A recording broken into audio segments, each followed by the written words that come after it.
Business as usual অবস্থানে যখন অর্থনীতি চলে থাকে সেখান থেকে টেক অফ করার জন্য আমাদের চ্যাম্পিয়নের দরকার হয়। You need a champion for that. Business as usual routine finance ministry চালানো সেটা একটা বিষয়। Saifur Rahman was a champion এবং he champion the cause of বাংলাদেশের মার্কেটের চ্যাম্পিয়ন, প্রাইভেট সেক্টরের চ্যাম্পিয়ন, এক্সপোর্ট লেড গ্রোথের চ্যাম্পিয়ন, পলিটিক্স অফ প্রোডাকশনের চ্যাম্পিয়ন।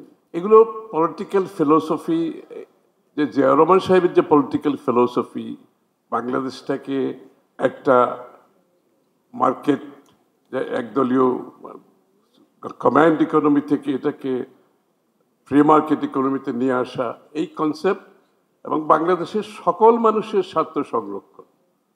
উনি কিন্তু খালি বিজনেসের স্বার্থ সংরক্ষণ করেন নাই, ওনার কিন্তু অনেক সময় ব্যবসায়ীদের উনি ডিসঅ্যাপয়েন্টেড করেছেন, ব্যবসায়ীরা কমপ্লেন করেছেন, কারণ ওনার ডিসিশনের মধ্যে দেশের অর্থনীতি যেভাবে ছিল, দেশের মানুষের, সাধারণ মানুষের জীবনযাপন, লাইভলিহুড জীবনযাপন, তাদের জীবনযাপন উন্নয়নেরটা সবসময় উনি চিন্তা করতেন। একদিকে মার্কেট অপারেশন, মার্কেট ইকোনমি, অন্যদিকে কিন্তু যে টু লিফট আপ যারা নিচের নিম্ন আয়ের মানুষ তাদেরকে তুলে আনার যে অর্থনীতি, সেটার উপর উনি, সেটা খুব বেশি নির্ভরশীলতা সেটাও উনি চান নাই।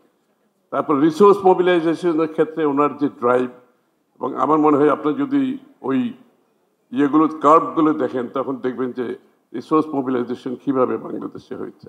সবচেয়ে বড় কথা হচ্ছে যে বাংলাদেশের এই বড় ধরনের ট্রান্সফরমেশনাল চেঞ্জ আনার জন্য যে পেইনফুল ডিসিশন নেওয়ার সক্ষমতা, ক্ষমতা, overriding all the obstacles, he could take the painful decision. অনেকে বলেছেন অলরেডি আগামী দিনের বাংলাদেশে বিএনপি সেই জায়গা থেকে সরে দাঁড়াবে না।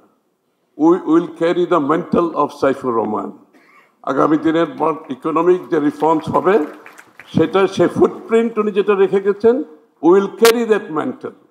এবং মেন্টাল ক্যারি করতে গিয়ে যেটা আমরা আরো করব, উনি যে ডিরেগুলেশন করেছেন, লিবারালাইজেশন করেছেন, we will go for even bigger liberalisation, bigger deregulation for the future economy of Bangladesh.